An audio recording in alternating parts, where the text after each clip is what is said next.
আসসালামু আলাইকুম রহমতুল্লাহি ওয়া বারাকাতুহু। ভিউয়ার্স, দেখতে পাচ্ছেন 5টা ড্রাগন হারভেস্টিং করেছি আজকেই। এটা আমার 5 নম্বর হারভেস্টিং। তো আপনাকে বলেছিলাম যে এবছরে হয়তো আমি বেশি ফল পাবো, 7 থেকে 8 বার। তো দেখতে পাচ্ছেন এটা আমার 5 নাম্বার।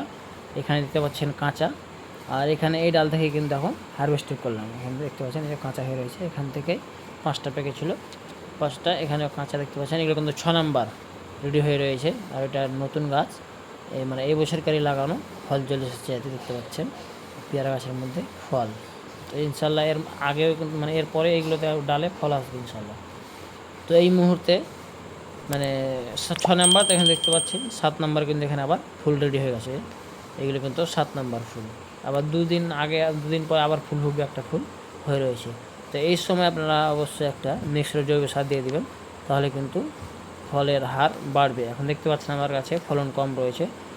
তৃতীয়বারে প্রচুর ফল ছিল, তৃতীয়বার চতুর্থবার ফল ছিল। তো এখন যেহেতু সার দেওয়া হয়নি, যার জন্য এখন ফলন কম। তো এখন একটা মিশ্র জৈব সার যে আমার চ্যানেলে রয়েছে, সেই মিশ্র জৈব সার একবার ইউজ করেন, তাহলে পরবর্তী আরও ফল বেশি হবে। আসসালামু আলাইকুম রহমতুল্লাহ।